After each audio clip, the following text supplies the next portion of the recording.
New syllabus CMA का जो आ रहा है वो आपको कैसे अफेक्ट कर सकता है, चलिए आइए उस पे इस वीडियो में बात करते हैं।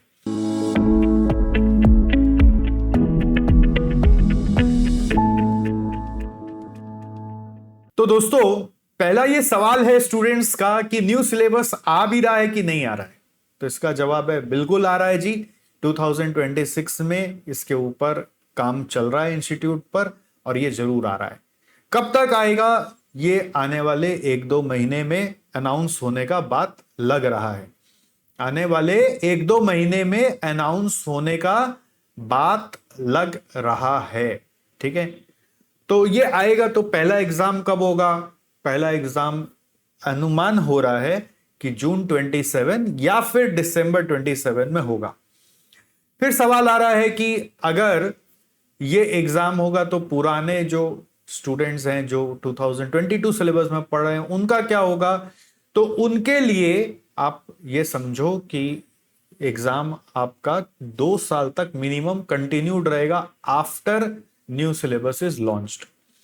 ठीक है, तो अगर आप मान लीजिए दिसंबर 28 तक या फिर जून 29 तक, मेरा ऐसा अनुमान है दिसंबर 28 या जून 29, इन दो में से एक टर्म तक सीएमए फाइनल पास करने का प्लान बना रखे हो तो आपको न्यू सिलेबस से चिंतित नहीं होना है।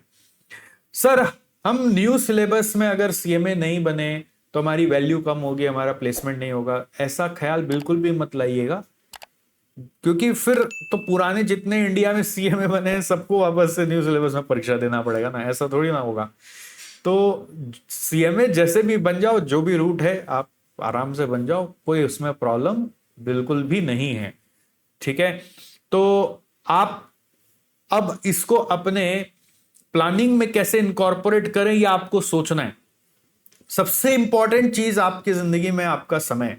अगर ये समय आप इंतजार में खराब कर रहे हो तो इससे खराब कुछ नहीं हो सकता है। ठीक है सर, न्यू सिलेबस में आपको क्या लगता है कि इंस्टीट्यूट क्या नया लाएगा? देखो, मेरे को ऐसा लगता है कि अगर मेरे से इंस्टीट्यूट रिकमेंडेशन मांगे या वो ओपन रिकमेंडेशन कुछ हो तो ऐसा कुछ हो कि जैसे फाइनल लेवल पे इतना जो क्वांट्स भरा हुआ है, क्वांटिटेटिव टेक्निक्स एससीएम में, उसका कोई महत्व नहीं है ना, क्योंकि रियल वर्ल्ड में उसका एप्लीकेशन आजकल सब सॉफ्टवेयर कर देता है और जो हम लोग मैनुअली घिसते रहते हैं वो सब इतना ज्यादा सिखाने का कोई आवश्यकता नहीं है। जो चीज इंटर का फाइनल में रिपीट हो रहा है, जैसे ओएम में इतना सारा आप क्वांट्स कर लेते हो, वैसे वापस एससीएम में इतना क्वांट्स करते हो, मुझे लगता है इंस्टीट्यूट को वो सब रिपीटेशन को हटा देना चाहिए, मुझे ऐसा लगता है। सेकेंडली, मुझे ऐसा लगता है कि आने वाले समय में इंस्टीट्यूट को अपना कवरेज को थोड़ा सा कम करना चाहिए। मतलब सीएमए भी इतना नहीं पढ़ाता है कई बार जितना सीएमए में पढ़ना पड़ता है। इतना कवरेज का क्या काम है जिसका कोई जरूरत ही नहीं है। हर सब्जेक्ट में जो नंबर ऑफ चैप्टर्स हैं जिसके कारण बुक 800-800 1000 पेज का बन जा रहा है, क्या मतलब, क्या है उसका कोई मतलब नहीं है। तो कवरेज को कम करना चाहिए। तीसरा, मुझे ऐसा लगता है कि कुछ रीसेंट के डेवलपमेंट्स को सिलेबस में डालना चाहिए, जैसे कि ईएसजी ऑडिट के बारे में बताना चाहिए।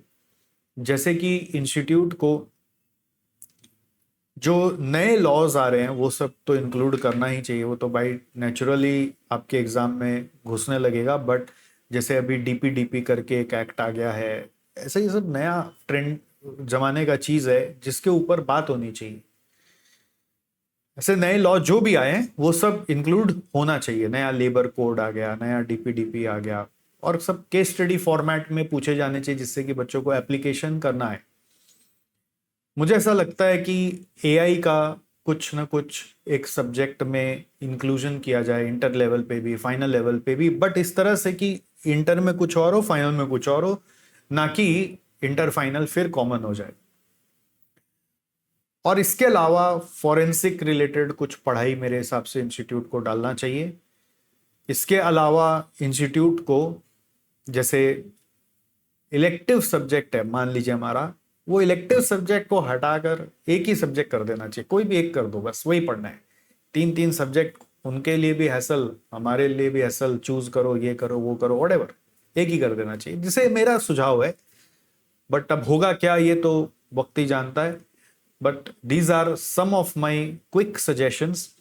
और एग्जाम में बाकी इंस्टीट्यूट काफ़ी अपने आप को लास्ट 2 साल में बेहतर किया, एग्जाम के सिस्टम्स में स्पीड को काफ़ी बढ़ाया है, अपने रिजल्ट्स को जल्दी निकाल रहा है, वो सबको मेंटेन रखना चाहिए, राइट। तो इन सबको ध्यान में रखते हुए अब आगे आते हैं कि स्टूडेंट्स को कैसे ये न्यू सिलेबस की प्लानिंग करनी चाहिए। तो दोस्तों, यदि आप सीएमए इंटर में हो तो आपको न्यू सिलेबस को लेके जरा सा भी चिंता नहीं करना है, क्योंकि आपका इंटरमीडिएट विद इन एक साल आप आराम से पास कर सकते हो, ज़्यादा से ज़्यादा 1.5 साल लगे।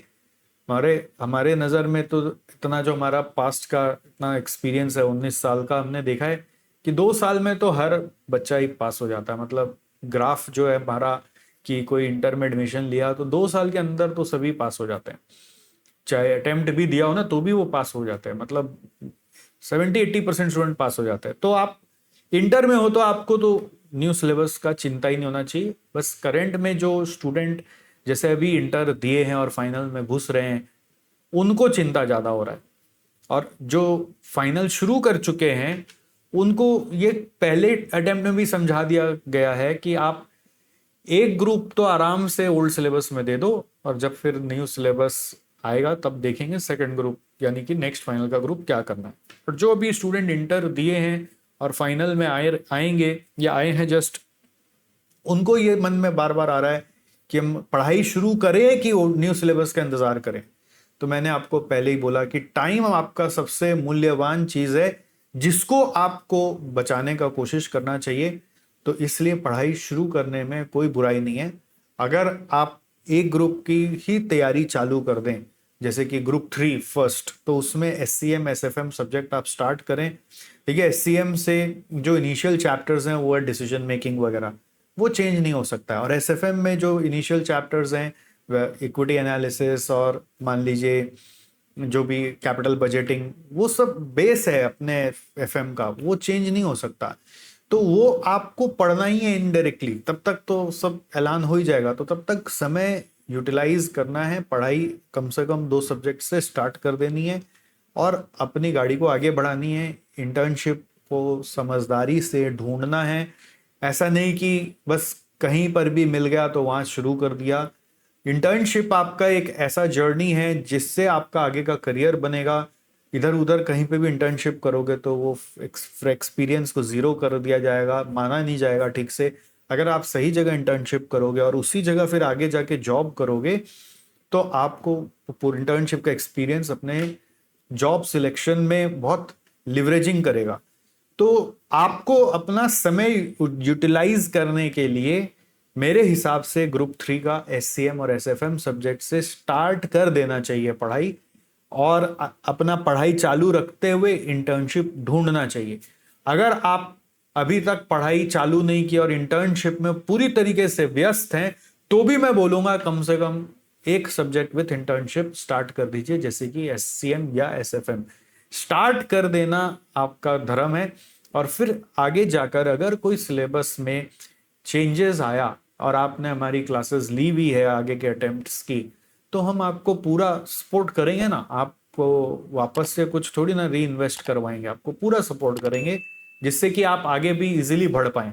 बट पॉइंट इज, अगर आप इंतजार में समय खोटा कर रहे हो तो कहीं ना कहीं आप नुकसान कर रहे हो, क्योंकि क्या पता ये जो हम फोरकास्ट कर रहे हैं कि जून 27 से नया कुछ आएगा, हो सकता है वो दिसंबर 27 से आ जाए।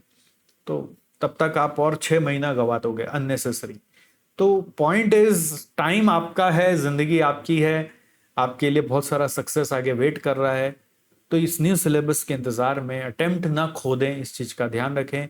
इंटर्नशिप शिद्दत से खोजें और पढ़ाई कम से कम एक सब्जेक्ट से तो स्टार्ट करें, SCM या SFM, और हो सके तो 2 सब्जेक्ट से स्टार्ट करें। पहले ग्रुप 3 पे ही फोकस करें और आगे बढ़े। This is what I have to say. इसके अलावा कोई भी और सवाल हो न्यू सिलेबस रिलेटेड, आपके पास कोई अपडेट हो, तो आप भी हमें कमेंट में जरूर शेयर करें, चलिए, जिससे और भी ज्यादा स्टूडेंट्स को जानकारी मिल पाए।